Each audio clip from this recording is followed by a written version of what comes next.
They've toppled kings, shattered armies, and written the rules of war.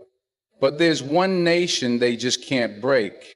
Not with bombs, not with lies, not with all the power in their hands. Iran has stood where others have fallen.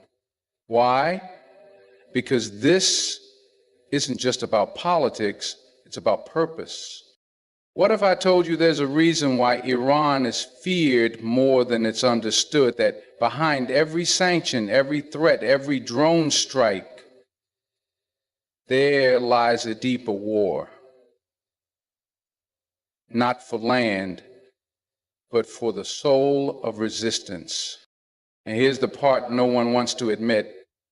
Iran's strength isn't just in its weapons. It's in its belief, its history, its unshakable unity. This is the painful truth the Muslim world must confront. Because if we understood it, we'd stop fearing the storm and start becoming it.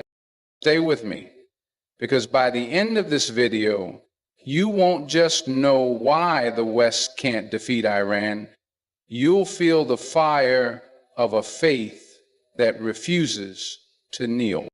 Iran, historically known as Persia, has stood as one of the most enduring civilizations on earth, maintaining its identity and sovereignty across thousands of years.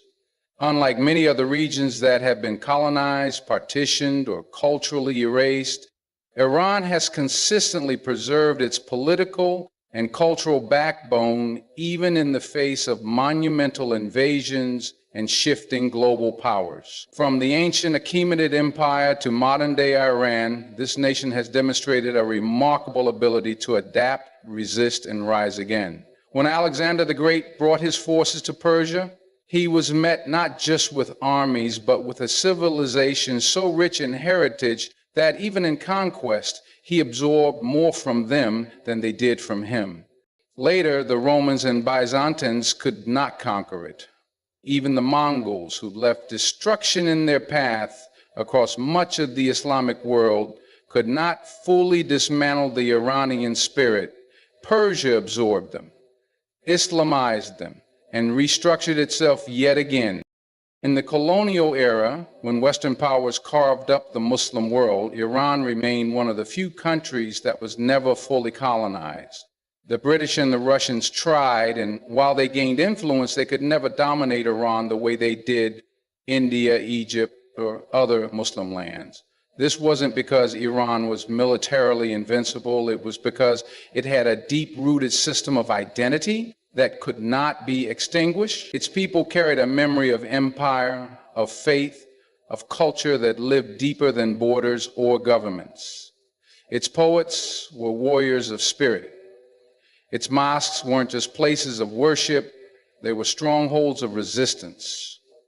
Its language, Farsi, did not bend to colonizers. Its clerics became voices that awakened the masses, and its history was taught not just in textbooks, but in homes, in hearts, in the rhythm of daily life. Iran's ability to navigate the tides of history also lies in its strategic geography. Nestled between East and West, Iran has always been a bridge and a barrier. It controls vital land routes, shares borders with key nations, and sits above some of the world's richest energy reserves. But it's not just the land that makes Iran resilient, it's the people's mindset. Even in modern times, during the US-backed coup in 1953, or the brutal war with Iraq in the 980 funded and armed by Western and Gulf powers, Iran refused to fall. Its people dug graves with one hand and raised flags with the other. They buried their sons and sent their younger ones to the front lines, not because they were suicidal, but because they believed their soil was not for sale. Iran's long memory and strong identity have been its shield. Empires have come and gone, ideologies have risen and collapsed, yet Iran remains. It may be isolated, sanctioned, demonized, but it is never conquered. And that is not by accident. It is by design, by faith, by history. Iran's independent political doctrine is one of the primary reasons the West has been unable to dominate it.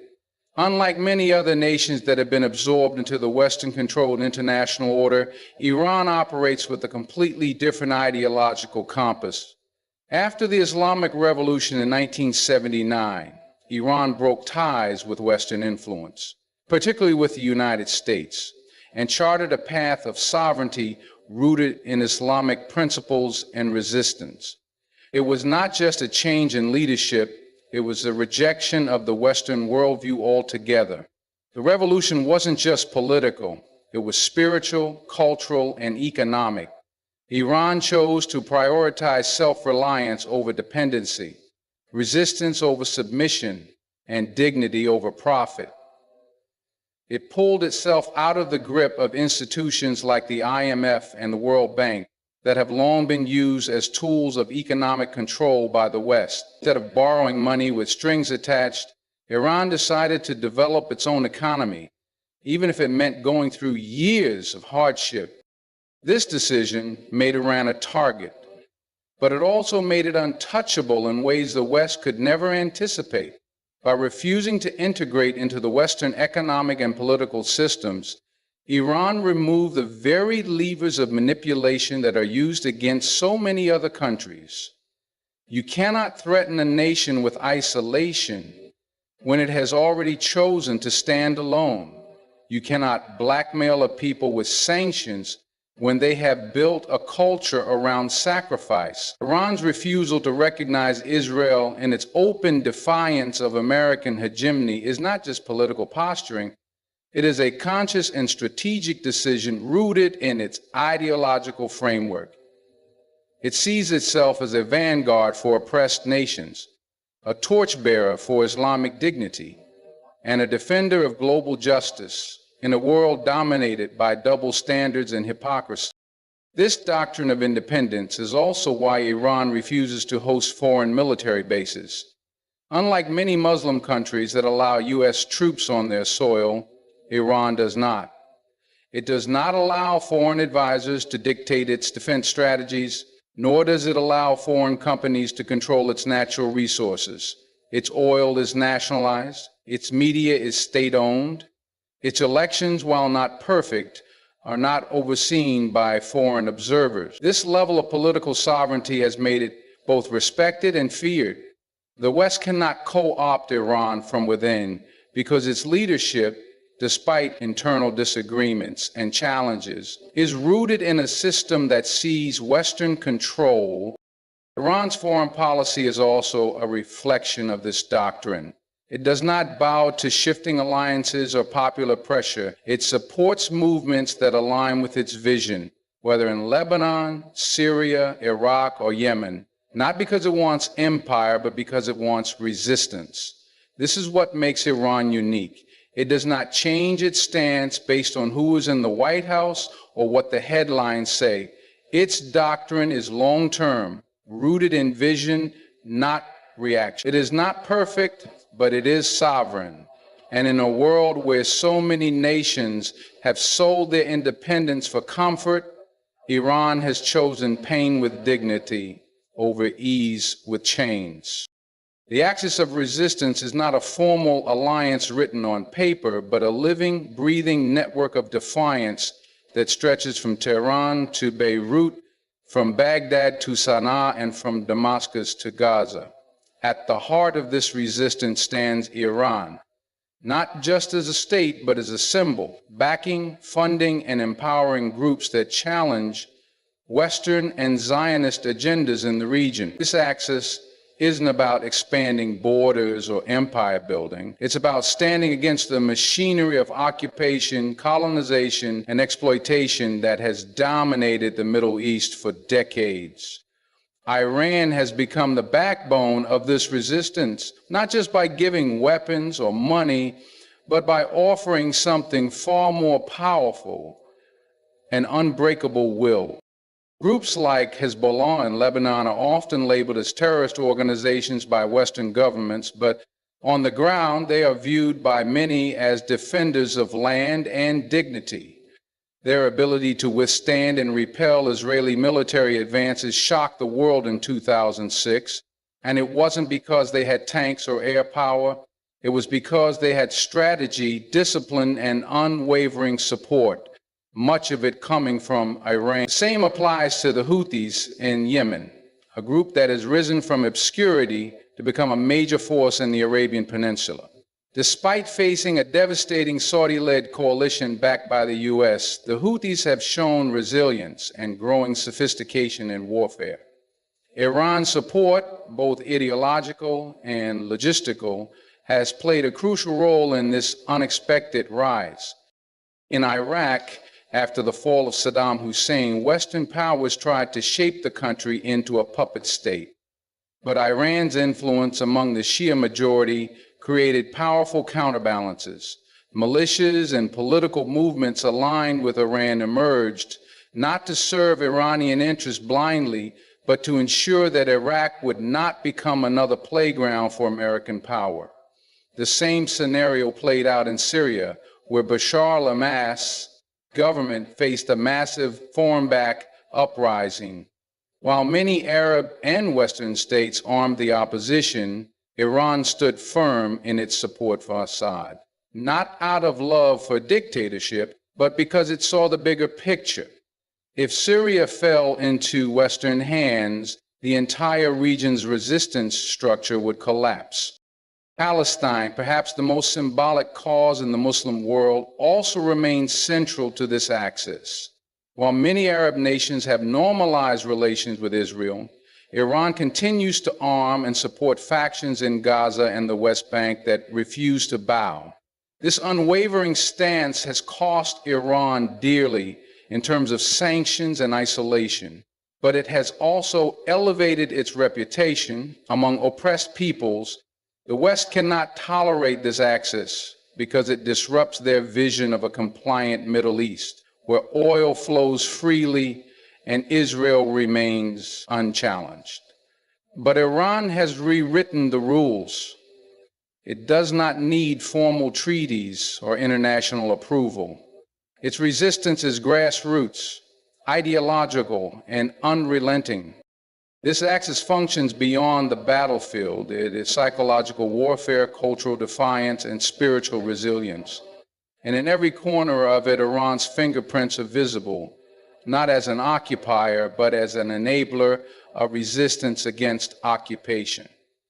It is a silent war against domination, and Iran has made sure it will never be a silent victim.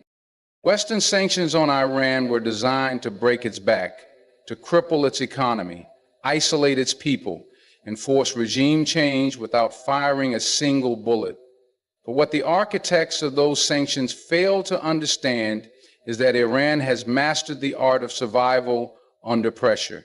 These sanctions, meant to bring Iran to its knees, instead became a crucible that forged resilience, innovation, and defiance. Rather than collapse, Iran adapted. It rerouted its oil exports through covert channels, strengthened regional trade partnerships, and prioritized self-sufficiency in key sectors. Where others would buckle under the weight of economic warfare, this economic resistance did not happen overnight. When sanctions hit Iran's oil exports, instead of surrendering, it diversified its economy. It invested in agriculture, pharmaceuticals, steel production, and even advanced technologies like nanoscience and drone warfare. The pressure created necessity, and necessity birthed creativity. Iranian engineers and scientists, cut off from Western resources and education, developed homegrown solutions. When the West blocked medical supplies, Iranian universities and labs responded by producing domestic alternatives. The country turned inward, found strength in its own people, and began to shift from a consumer mindset to a producer mindset. This is why Iran, even under crippling sanctions, remains a regional power with influence far beyond its borders. Sanctions also failed politically. The Western assumption was that by starving the people, they would rise up and overthrow their leaders. But the opposite happened. The more external pressure was applied, the more Iranians, regardless of their views on the government, rallied around their national dignity. It became less about the regime and more about resistance. The flag was no longer just a government symbol. It became a symbol of survival, of pride, of standing tall when the world tried to bury you.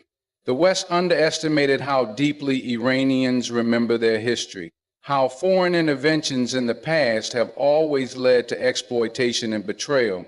They saw the sanctions not as punishment for their leaders' decisions, but as another chapter in a long story of external arrogance. Even in the digital and financial space, Iran has worked to create alternatives. It has developed internal messaging platforms, banking systems, and trade currencies with allies to bypass US-dominated financial channels. These sanctions that were meant to isolate Iran ended up pushing it to become more independent than ever before. Instead of bringing submission, they brought strategy. Instead of causing division, they built unity. What makes Iran unique is not that it is immune to pain, it's that it does not waste it. Every time the West tightens its grip, Iran turns it into fuel. The sanctions were supposed to be chains, but Iran used them as weights, training its people to stand taller, work harder, and think smarter. It proved that resistance isn't just about missiles and speeches, it's about surviving the storm and still walking forward.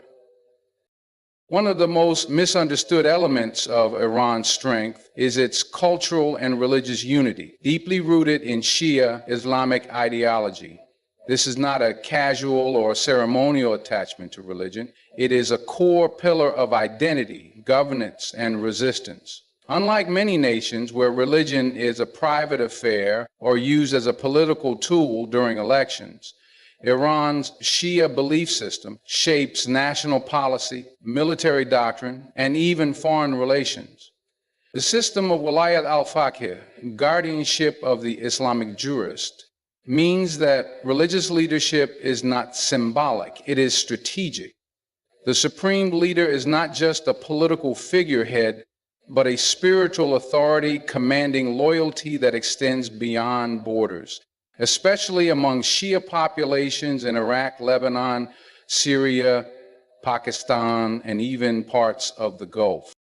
This unity has created a unique brand of resistance that is both disciplined and deeply committed. In a world increasingly fragmented by sectarianism, tribalism, and consumerism, Iran's religious cohesion acts as a fortress. The people may disagree on domestic issues, but when it comes to defending their faith and national dignity, they close ranks. Religious processions like Arbaeen are not just spiritual events, they are displays of strength, coordination, and unity that remind the world that Iran is not just a country, but a cause. The martyrdom culture central to Shia Islam plays a powerful role in this.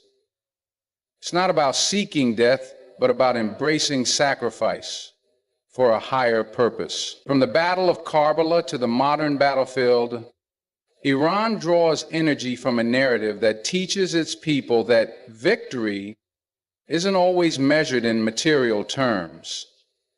Sometimes it's in the willingness to stand firm even when surrounded. This ideological framework is why Iran has been able to create groups like the IRGC, Islamic Revolutionary Guard Corps, a military body that is not just trained in warfare, but indoctrinated with religious principles. These are not mercenaries fighting for a paycheck. They are soldiers with conviction, believing that their service is a form of worship. It's this belief that makes them formidable not just on the battlefield, but in their psychological and social resilience. Western powers often fail to understand this dynamic. You can't outgun faith. You can't bribe someone who believes their struggle is holy. You can't intimidate a people who consider martyrdom an honor, not a tragedy. This unity also transcends national borders. Iranian support for causes like Palestine is not simply political. It is religiously mandated. It's why Iranian citizens willingly donate to the families of Palestinian martyrs, even during times of economic hardship. It's why the speeches of leaders are laced not just with political slogans, but with verses from the Quran and references to historical Islamic battle. Iran's strength lies in this fusion of the sacred and the strategic. It's not just about missiles or oil, it's about meaning. And meaning, once deeply embedded in a people's soul, becomes impossible to defeat. This is what gives Iran a backbone the West has never been able to break.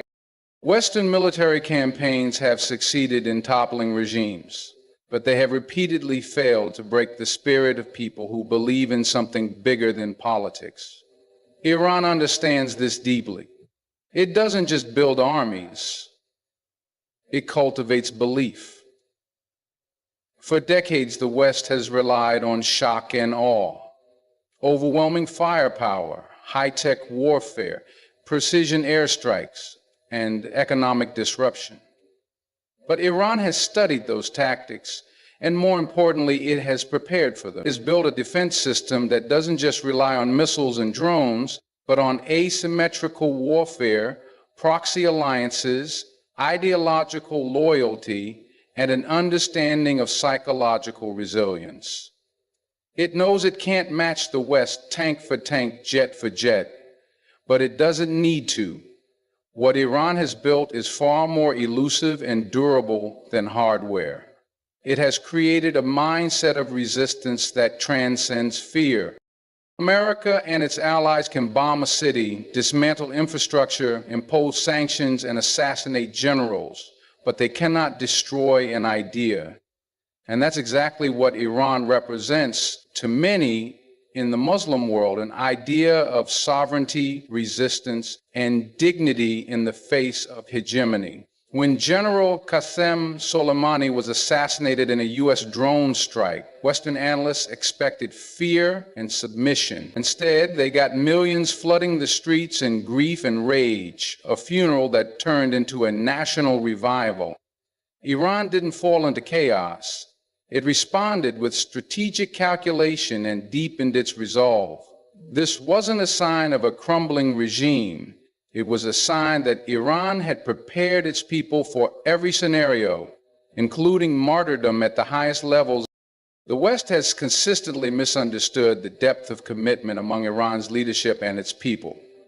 Military intervention doesn't terrify Iran, it fuels its legitimacy. Invasions of neighboring countries like Iraq and Afghanistan have only reinforced Iran's belief that the West is more interested in domination than dialogue. So instead of waiting to be next, Iran prepared a different kind of war, a war of patience, information, and endurance. Its military strategy emphasizes survivability over domination. Its foreign policy leverages long-term influence rather than short-term wins. Its leaders don't fear losing popularity in Western media because they draw their strength from a different audience: their people, their allies, and their legacy. Iran also weaponizes time. While Western democracies operate on election cycles and media attention spans, Iran thinks in decades and generations. It doesn't rush. It waits. It watches. And when it acts, it does so with layers of strategic depth. That's why, despite years of threats, military posturing, and economic sabotage, Iran remains standing.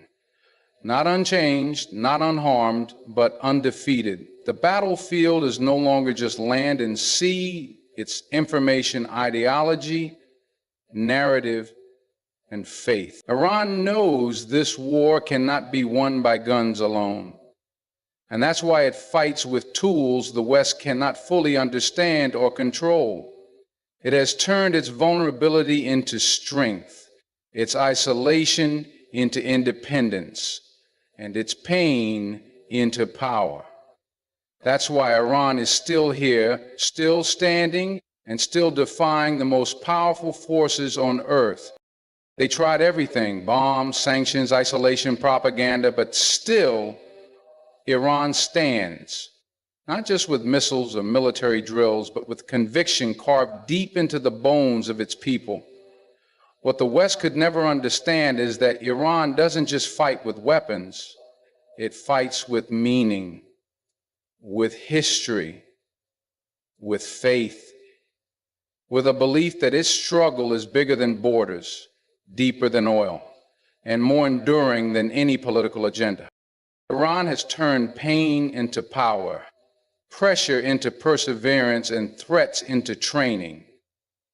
While others chase convenience, Iran has chosen resistance. While others buckle for acceptance, Iran chooses dignity, even if it stands alone. It's not perfect, no nation is, but its ability to rise again and again through every storm has made it one of the most misunderstood and unbreakable forces in the Muslim world today. So to every Muslim listening, understand this: the battle was never just about Iran.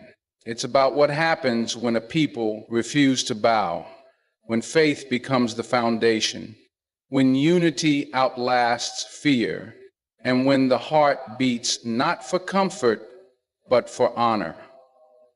That's what the world can't defeat. That's what they fear the most. Thank you, my brothers and sisters, for lending your time, your mind, and your heart.